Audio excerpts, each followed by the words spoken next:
Sophie, on a besoin de ta chambre.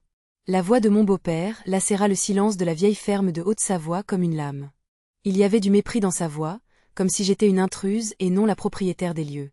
Je me suis figée, les doigts suspendus au-dessus du clavier de mon ordinateur portable, sur lequel je travaillais depuis l'aube sur des données biotechnologiques. Quoi? Qu'est-ce que tu as dit? Ai-je soufflé, incrédule. Maman revient, a-t-il tranché, elle arrive tout juste de la Sorbonne. Il lui faut un endroit pour ses recherches, c'est quand même un internat. Et ta chambre, tu sais, a le meilleur éclairage et plein de place pour son matériel. Il a jeté un regard dédaigneux sur mon coin de travail, comme si je n'avais pas devant moi un logiciel de pointe pour la cartographie neuronale, mais un tas d'ordures. Tu seras bien au grenier, a-t-il poursuivi, insensible à mon choc. On l'a rangé ce matin. J'ai 27 ans, je vis dans la maison que m'a laissée ma grand-mère adorée, et maintenant on la transforme en musée à la gloire de ma mère, Chloé. Je travaille à distance dans un laboratoire de neurobiologie, et je viens de commencer le bêta-test de mon propre outil d'analyse cognitive. Ce n'est peut-être pas brillant, mais c'est ma vie, mon travail. Mais il s'en fiche, apparemment. Il n'y a même pas de chauffage au grenier, ai-je murmuré, sentant le froid m'envahir. Peut-être que l'inconfort te motivera, a ajouté ma mère avec un sourire mielleux, comme pour attiser mon désespoir. Tu ne peux pas continuer à t'amuser avec ton petit projet, comme si c'était une carrière. Prends exemple sur Chloé. Ah oui, Chloé. Notre étoile géniale, baignant dans la gloire familiale et croulant sous les dettes étudiantes. J'ai rétorqué, j'ai déjà une carrière. Mais mes mots se sont noyés dans leur rire condescendant. Tu ne fais que jouer, a tranché ma mère. Et Chloé a besoin de faire de la place pour quelque chose de sérieux. Mon regard a glissé sur les murs de la pièce, recouverts de tableaux blancs griffonnés. Des années passées sur des équations, des simulations, des prototypes. Il ne voyait que des gribouillis insensés, alors que j'y voyais une percée, l'avenir. Très bien, ai-je dit d'une voix égale, en refermant mon ordinateur portable. Je vais partir. Non pas parce que je suis brisée, mais parce que je crée quelque chose de si grandiose que ça ne rentre tout simplement pas dans cette maison. 3 ans. 3 ans que je les voyais lever leur verre à chaque succès, même le plus insignifiant, de Chloé, tandis que mon travail était traité comme un innocent passe-temps. Tu as jusqu'à midi, a constaté mon beau-père avec froideur. Son matériel de laboratoire sera livré demain. Midi. Il y a une ironie amère là-dedans. Parce qu'à midi pile demain, la start-up biotechnologique de Sophie Dubois, Neurofatom, commencera ses activités. Le soir même, alors que, entouré de cartons, je me préparais à déménager, mon téléphone s'est illuminé. Un message crypté de Léo, mon brillant directeur technique, s'est affiché à l'écran, tous les systèmes sont prêts. Lancement de Neurofatom prévu à midi. Un sourire a étiré mes lèvres. J'imaginais la tempête qui allait se déchaîner dans le secteur des neurosciences dans moins de 24 heures. 3 longues et épuisantes années que j'ai consacrées à la création de cette plateforme d'apprentissage automatique, capable de détecter les signes de neurodégénérescence avant même l'apparition des premiers symptômes. Ce qu'il considérait comme mon « bricolage » était en réalité une révolution discrète dans le diagnostic précoce. Mon poste d'assistante de recherche, comme je l'avais prévu, était la couverture idéale. Neurofatom, développé en secret sous l'égide de la société mère lyonnaise, était juridiquement irréprochable, prête à attirer des investissements et avait l'intention de bouleverser complètement le monde du diagnostic médical. Pendant qu'ils se vantaient de leur stage clinique, je construisais un moteur capable de sauver des milliers de vies, grâce à des partenariats dont ils ne soupçonnaient même pas que je négociais. Un nouveau message de Léo. Première étape de l'opération confirmée. Neuropatom détient désormais une participation majoritaire dans Elixcare. Ironie du sort.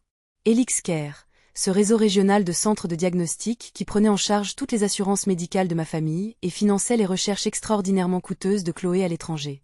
Ce système même qui m'ignorait depuis des années allait, avant l'aube, danser au son de ma musique. Je fermais le dernier carton quand la voix de Chloé a résonné dans l'escalier. « Maman, quelle gamme on choisit pour l'ancienne chambre de Sophie? Un neutre doux ou un bleu spa ?» J'ai esquissé un sourire. Qu'ils s'amusent, qu'ils décorent. À midi, ils comprendront peut-être que cette maison est aussi celle de Chloé. Mais l'avenir m'appartenait.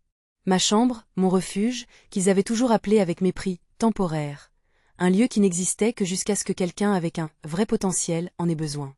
La cérémonie de ma remise de diplôme de l'école polytechnique, qu'ils avaient manqué, préférant un gala de charité pour Chloé, m'est revenue en mémoire. Je me suis souvenu des prototypes que j'avais financés en épuisant mes cartes de crédit, pendant qu'ils se vantaient des avancées médicales de Chloé, qui n'étaient restées que théoriques. Dans leurs yeux,